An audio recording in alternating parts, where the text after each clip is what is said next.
E, gente, Vocês estão bem? espero que sim. Eu sou a Bruna Rodrigues, sou professora de História aqui no Me Explica Essa História. E sejam muito bem-vindos a mais um vídeo aqui no canal. Vídeo de hoje, Stalinismo. Vamos lá?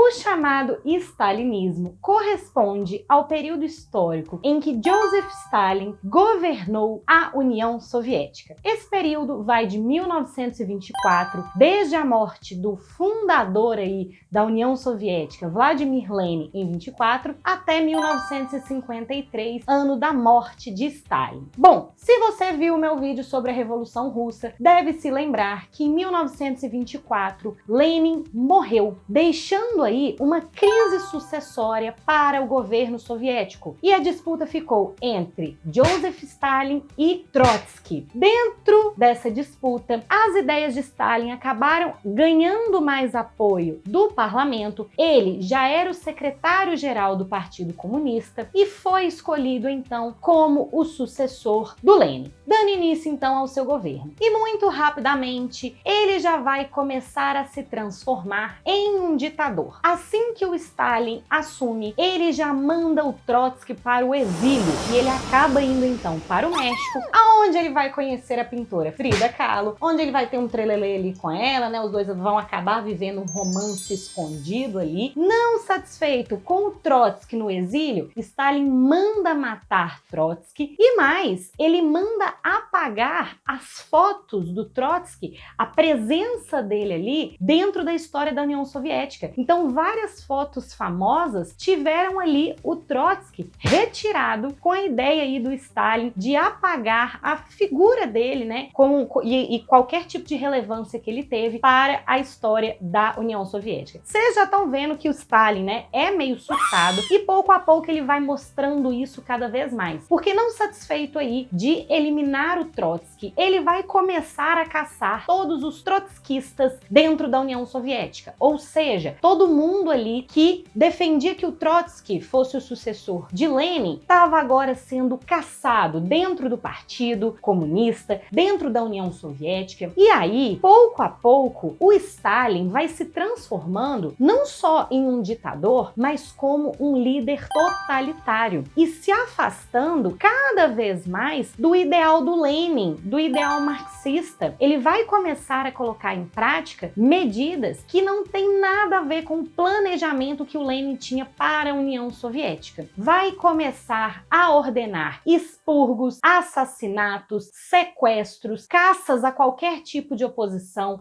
a qualquer tipo de minoria que fosse contrária às ideias do Stalin. Vai começar a criar campos de trabalho forçado. Os gulags ou gulags são campos aí de trabalhos forçados e que acabam sendo também de extermínio, porque muitos eram em regiões como, por exemplo, a Sibéria, em que as pessoas trabalhavam lá até morrerem de hipotermia, de inanição. Ele vai começar a cada vez mais construir essa ideia de eliminar qualquer tipo de oposição para o fortalecimento do Estado, da União Soviética, instaurando o que ficou conhecido como um terror de todos contra todos. Então ele vai usar e abusar de todas as medidas que caracterizam um regime totalitário. Os anos de 1936 a 1939, durante o governo do Stalin, foram conhecidos como o período do Grande Terror ou Grande Expurgo, porque por mais que isso fosse uma prática comum durante todo o seu governo, durante esses 3 anos vai ser uma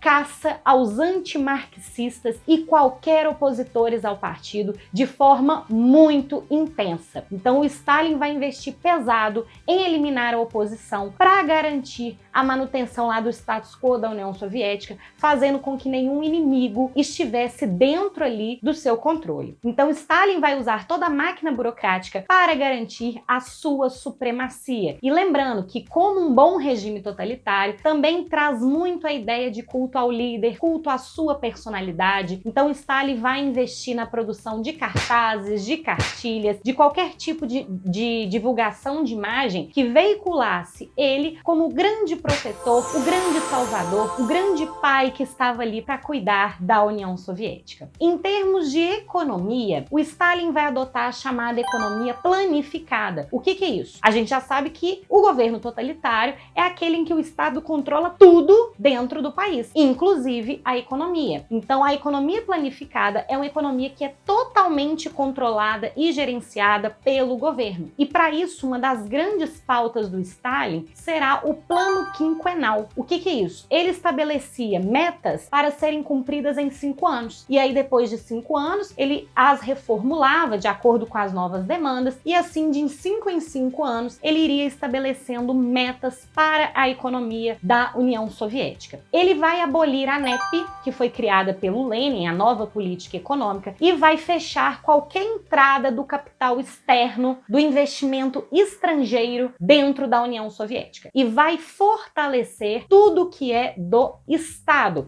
Inclusive vai taxar empresas privadas com impostos altíssimos, vai estabelecer um controle muito mais intenso sobre qualquer iniciativa privada e, na medida do possível, ou até do impossível, vai controlar tudo que estava a seu dispor no sentido aí econômico. Além disso, o Stalin também vai investir muito na educação, porque a taxa de analfabetismo na União Soviética era altíssima. Então, principalmente o ensino básico, o ensino primário, ganhará muito investimento do Stalin, que queria melhorar aí essa qualidade no setor da educação na União Soviética. Vai investir muito também na industrialização, principalmente indústrias de base, siderurgia, metalurgia, vai investir muito em combustíveis fósseis para a questão da geração de energia elétrica, de todo esse desenvolvimento industrial, porque a gente sabe, vimos na nossa aula de Revolução Russa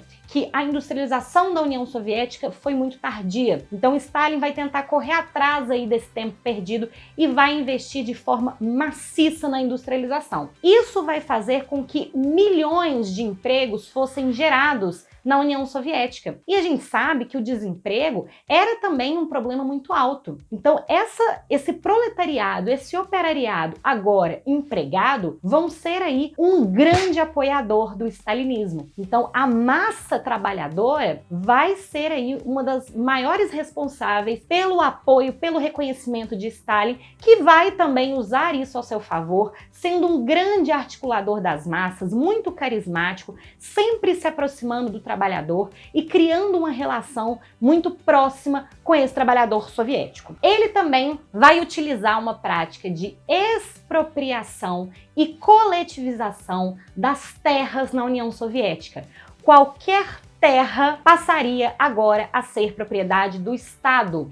E não só a terra, mas tudo que está nela. Ferramentas, o gado, os grãos, as sementes, tudo passaria a ser do Estado. Isso vai enfurecer muito os camponeses, chamados de kulaks. Cuidado, tá? Kulaks é diferente das gulags, que era aquele campo de extermínio, que russo é uma bagunça, é uma confusão, tudo igual, Mas os kulaks eram então esses camponeses que foram diretamente afetados por essa ideia da coletivização das terras, ficavam indignados com Stalin. E só para vocês terem uma noção, em toda a União Soviética existiram quase 1 milhão de atos contrários à coletivização da terra. Então, apesar de tentar sempre controlar aí a oposição, não quer dizer que durante o período do stalinismo ele não sofreu aí com manifestações, críticas e qualquer tipo de reivindicação. Mas apesar disso, ele não vai abrir mão, porque ele usava aí essas terras e essas fazendas para investir na produção e no crescimento econômico da União Soviética. Todo esse investimento do Stalin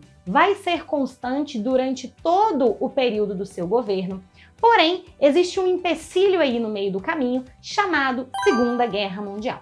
A guerra tinha começado e a União Soviética tinha se mantido neutra até então. Inclusive, ela assinou com a Alemanha um pacto de não agressão, o Pacto Germano-Soviético ou Pacto Molotov-Ribbentrop. Era um pacto que a Alemanha e a União Soviética prometiam que não iriam incomodar uma outra e não se atacariam em momento algum. Porém, em julho de 1941, sob o comando de Hitler, os alemães invadem a Rússia, concretizando a chamada Operação Barbarossa, em que eles pretendiam, em 12 semanas, destruir a União Soviética e tomar a região para si. Lembrando que o nazifascismo, o nazismo lá do Hitler e o fascismo do Mussolini são extremamente contrários ao comunismo da União Soviética. Então, apesar deles terem feito o pacto de não agressão, ambos sabiam que eram inimigos, só não tinham se declarado até então. Então, a partir desse momento, a Alemanha invade o território da União Soviética com essa perspectiva de ganho muito fácil. Porém, a história se repete. Hitler não aprendeu muita coisa com a história lá de Napoleão, que também achou que iria ganhar facilmente na Rússia, não é mesmo? Deveria ter estudado história. Por quê? O que eles não contavam era com o esforço de guerra que será aí executado pelos soldados soviéticos. Toda essa pressão, todo esse terror, esses expurgos, esse medo, tudo isso gerado pelo stalinismo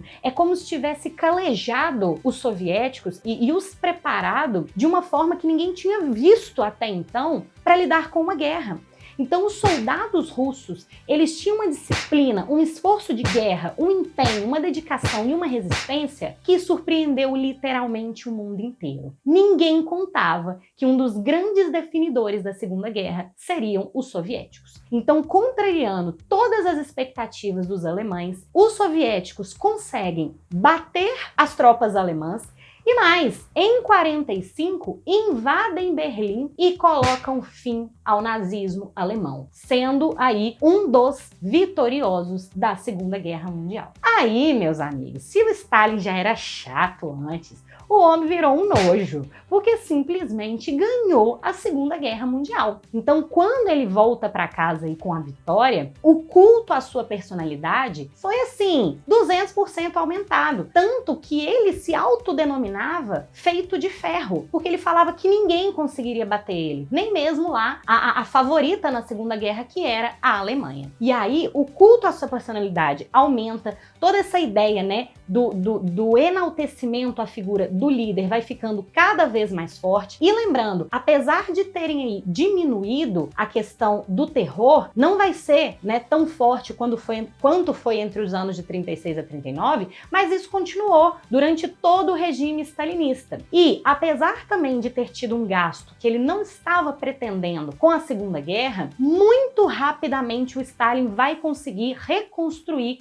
a União Soviética, mantendo a ideia dos planos quinquenais, usando as terras coletivas e controlando a industrialização, né, tanto estatal quanto as privadas que existiam. Ele vai muito rapidamente conseguir superar os gastos da guerra, tanto que, após a Segunda Guerra Mundial, teremos a União Soviética despontando junto com os Estados Unidos na Guerra Fria, brigando aí por tecnologia, indústrias bélicas, nucleares, né, aeroespaciais, justamente por conta desse investimento de recuperação forte que foi feito pelo Stalin. Agora, detalhe, nunca podemos deixar aí de lembrar que existem os campos de trabalho forçado, que é uma mão de obra gratuita. Isso, é claro, economicamente falando, traz um retorno muito positivo, mas em termos humanos, obviamente, né, é algo aí extremamente condenável. E aí, essas práticas do Stalin, então, se mantêm, o esforço na economia e sempre a constante eliminação da oposição, fazendo com que a União Soviética seguisse forte e inabalável, mesmo depois aí desse empecilho da Segunda Guerra. Porém, em 1953, através aí de um derrame, o Stalin acaba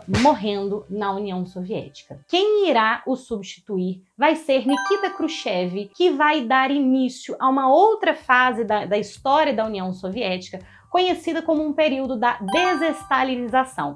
Inclusive, o Nikita Khrushchev ele vai trazer à tona todos os crimes cometidos pelo Stalin e vai expor aí judicialmente, né, e trazer a público todos os problemas, toda a violência. O Stalin ele gera um saldo de quase 20 milhões de mortes dentro da União Soviética, não tô falando saldo de guerra não. Então todos os atos de violência, as torturas, os exílios, os expurgos, as mortes, os assassinatos, até o próprio médico Stalin chegou a matar porque falava que ele estava conspirando contra a vida dele. Então ele era paranoico, ele tinha perseguições paranoicas e tudo isso vai ser trazido à tona então após a sua morte, né, fazendo com que a Rússia passasse por esse processo agora de desestalinização. Mas matéria essa que a gente vai ver num próximo vídeo. Se você entendeu tudo sobre o período do stalinismo na União Soviética e gostou desse vídeo, se eu conseguir te ajudar, esquece de deixar o like não, é muito importante para o canal. Se ainda não foi inscrito, por favor, inscreva-se, ativa o sininho para receber tudo que eu fizer por aqui, deixa aqui nos comentários o que você achou desse vídeo e eu te espero para nossa próxima aula. Um beijo e até lá!